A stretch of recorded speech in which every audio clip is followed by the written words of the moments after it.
Hi there, we are here with another tutorial. In this video we will cover scripting in Godot. I would like to talk about the importance of scripting. Scripting is an important concept in Godot since it allows us to add custom logic to our games and basically allows for creation of games.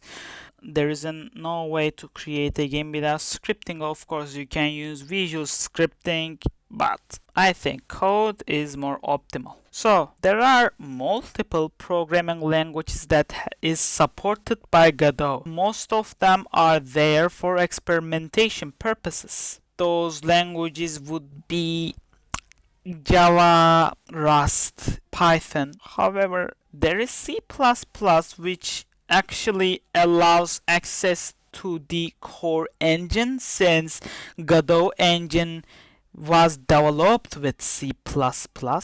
However, it is not recommended since C++ is a complex programming language which is actually hard to master, but if you need performance and low level stuff, actually you can use it. But if you are learning it from me or this video, you will not probably be able to. The most optimal mentions would be C# and GDScript.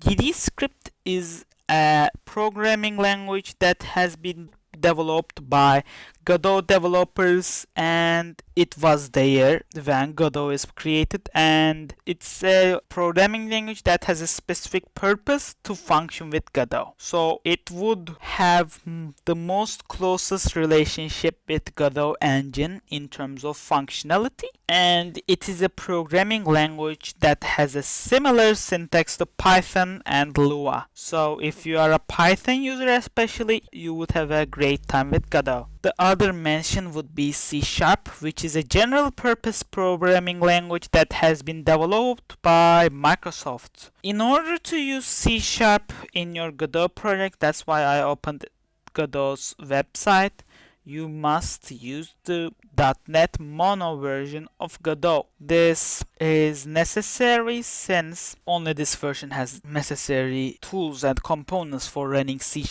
By the way, do not misunderstand me, you can run GDScript in .NET C# version. However, you cannot run C# in default version. Since we talked about that, let's talk about scripting. So, how can I execute scripts? You can execute scripts by attaching them to nodes or defining or designating them as autoloads. We will not cover autoloads in this tutorial, but maybe in the future tutorials. However, we will cover the scene method. So we created 2D scene as we did in previous tutorial. Let's name it varvars functions, since in this lesson, in this tutorial I will teach them. And let us create a script. You can create a script with this button. This opens the script dialog, script creation dialog. Language, the GDScript, we don't have another one since we haven't configured the engine or downloaded the one with mono version. Inherits node to the inheritance is an important concept in object-oriented programming. However, this essentially means that include the stuff that node 2D has in our script. It does not include them as a text, but we can access them with this inheritance. Class name, we don't have class name since it's a script. Template, I would prefer empty. However, template is just some code that actually has functionality. It's just like a template in Microsoft Word or any program. Built-in script, no, we would not like that. It means that this script will be built into this node and will not be able to be instantiated in other nodes. By the way, GDScript has extension of GD. And let's create. And by the way, that part was the file path. So First, let's start with variables. What are variables? Variables are essentially means of storing data in a program. So, how may I define a variable? I use var keyword. Firstly, this means that I want to declare a variable. We put a space, give it a name. For instance, let's say my var. Then we put equals, which is an assignment operator. Equals means I am assigning something. What I would like to assign, let's assign a text, which we must put inside quotations, which as you can see are colored yellow, and let's say me. So this is how you define variables. Exquisite.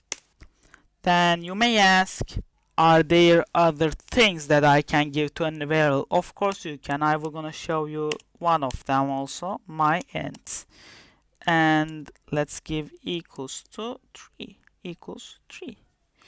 So I must talk about data types briefly. Data types are types of data that you assign to a variable or anything. There are a lot of data types, however I will gonna just show int and string today. String means text, and you can assign a data type with colon, and this is a type annotation where it means that I want the data type for this variable to be the data type of the value that I pass to it. So this is same as saying string, and you can actually define a variable without a value, with just a data type, or even without none of them. That would be it. So for this one, by the way, let's put there int array. So now I need to talk about functions. First, let us declare our own function. How can I declare my own function? First, use func keyword. Then you must give it a name. Let's give it a name, my func. Then put 2 pairs of parentheses, then a colon, then indent the second line, and let's write here pass. Now let me explain what a function is. Functions are blocks of code that have a specific purpose, and this block of code can be called from other parts of a script. So this means that this code should be useful and should be responsible for doing something. So let me talk about what this is. By the way, this is folding, and this is useful since it folds the code inside the function. It is useful if you want to hide some code. So firstly, this is the keyword that says I want to declare a function. This is the name of the function, and here I have 2 parentheses, opening and closing. Inside of this, I can write parameters, which I would pass to the function when I call it. These would be like variables inside a function. However, I would pass data while calling it. It's a bit complex, when I write something with it, you will understand it better. And here is pass. So why I wrote pass here? Because I wanted to leave the function empty, and it makes GDScript happy. It means that I will not write something to this function. So why I have indented it? Since in GDScript, since it's an indentation based language, you must indent the first line after declaring a function in order to write inside of it. So if I would like to write something else, another line for instance, I need to do an indentation also in order to keep writing to that function. and I need to get outside the indentation outside in order to write another thing that's outside the function. So actually let us write some code. So let me show you how to declare parameters.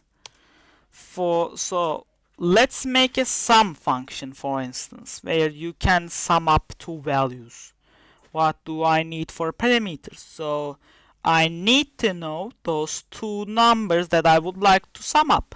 So let's give them as parameters. So I will use n1 as number 1 and n2 as number 2. So you may ask, hey, yes, they will pass some parameters, or I will pass some parameters, but how would I know that those parameters would be integers which I can sum up? But I cannot sum up strings, for instance, right? I cannot sum up me and me. So how will I know that? So I told you about data types, right? I can actually specify data types for these parameters where the value given to these parameters need to have a certain data type, and I can assign it by colon and writing the data type. By the way, you must separate the parameters with comma, and let's make this one as int. So this means that these parameters must be int. You may ask, okay, I have just like took the parameters and let's say I sum them up, n1 plus n2. But the problem is that I would like to know that sum, right? I haven't multiplied them for no reason. I would like to access that value, right? How can I do that? With return keyword. This would return the value of the function when it is called. And actually, you can make another variable that is equal to the return value of a function. I will show that momentarily. This is our great function, and you may ask, okay, I would like to check further. Can I check the data type of the return value? Yes, you can. And that is done with an arrow syntax, like you put a dash or a minus sign. Yes, this was bigger than sign, which constructs an arrow. And I would like to give it int. By the way, if you don't want any value returned, yes, a function can return nothing, but yes, and it would be void. Void means return nothing. By the way, a return can be called without a value, so I can just erase this and it would be normal. By the way, return stops execution of that function. That's an important thing to know. So now I am writing a second line to that function, but I would not like to. So let's return to the general scope at this. So I will declare another function which is called ready. You may ask why it auto-completed and why there is an underscore in front of the function name. The underscore in here means that this function is a Godot function, which means that you cannot call this function, and this function will be executed by only Godot. And that's important. So you may ask, okay, since I cannot execute this function myself, when the Godot will execute this function? It will execute this function when this scene that we this node that we attached this function to is ready to fire. When you boot up the game, it takes a small bit of time for this node to prepare itself for like being able to do something. It should be prepared. It should be instantiated. Its children should be instantiated, and when all of that is done, Godot will say, okay, since this node is done instantiating, this node can execute this ready function. And that's when this ready function will be executed. And another function I would like to talk about is process delta. The process function, firstly, this is another function since it has an underscore in front of it. It means that it will be executed by Godot. And this delta parameter will be passed by Godot. You don't have to worry about that. So what does this when this process function is executed? So a game is essentially like a video where you see things dynamic, like something moving, because there are a set of pictures that is being shown to you with a great speed, so quick that you perceive that object moving. That's the main illusion in there. For that, some code must be executed multiple times, actually a lot of times, with a small interval, with a great speed. And those code is executed under this function process. So this process is responsible for executing in main game loop where until the game is terminated or that scene is terminated.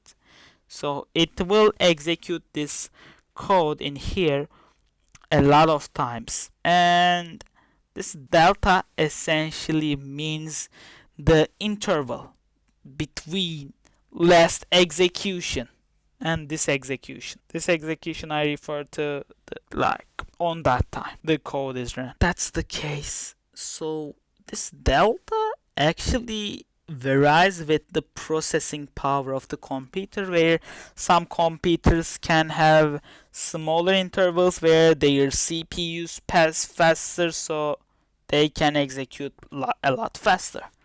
But some would have a larger delta value since their processor is slow, so they are executing code slower than others. That's the case. So firstly, let's see ready in action. So I would like to define a variable in ready var, and let's give it a sum. This is a variable. You saw this declaration. And when you declare a variable inside a function or any other code block, you can access that variable only inside that function or other code blocks below it. The reason is that this variable is created when this function is executed and will be deleted afterwards. Will exist no more after this function. You can use a general rule of thumb. You can access values with a higher indentation, but not in a lower indentation. You will actually, when you result with errors, you will understand it, but you cannot access this. You can access this value only inside this function. However, you can access these values inside this function since they are in global scope, which means that every function inside the script can access them. So I created the sum variable, and let me show you a way to assign something to it. So I declared it, but I would like to assign it here. I don't know why, but maybe I would like to. You can just refer to a variable with its name, and let's make it equal to. Now, how I would call a function? You just need to type out the name and put some put parentheses, just how you did while declaring the function. But this time, inside this parentheses, you will actually, as you can see, the hints actually show me that I must pass two parameters. These should be numbers, which I will sum up them. So let's give 4 and 5. So I just gave two variables that will replace n1 and n2 in here. And actually how this interprets is that, okay, sum, so it wants to make a value equal to something, of course, then say, I must call up this function, my func length, me find it here. Okay, so this has two parameters, n1 and n2, and it says, oh, n1 equal, n1 is 4, n2 is 5, so let me run the code, return, I must return a value. It calls, it wants n1, it is 4, plus, okay, 4 plus, n2, it is 5, since it's declared in here as 5, and so 4 plus 5, which is 9, so I must return 9. And when it's returned, this value is assigned as 9. So I would like to actually have a representation of that value. So how can I do that? With a function. You saw me call for functions, and this is essentially a function that's built into Godot. It's print function. Its functionality is to, sorry, this is the debugger, print to here. That's it's all this all functionality. I actually add some stuff here, so but it will print out stuff to this output. So let's print out sum. It will print out the value of sum. So I must first save this scene. Okay, we have saved it. Let us execute this scene then. And as you can see, it just printed out 9 as we have expected. Let's change the variables to show its full effect. So let's say 6 and 8.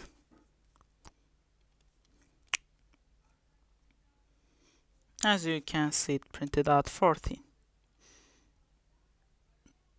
So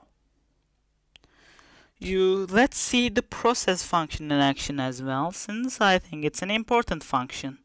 So the process function will execute this code throughout the runtime of the game multiple times. Let's see. As you can see, it's actually printing out a lot of 14s. Since it is executing this function with a so small interval that it prints out a lot of 14s, which I cannot scroll fully. So let's close out the game and close, yes, exquisite. So this is all I would like to mention in this video. So thanks for watching me, I guess.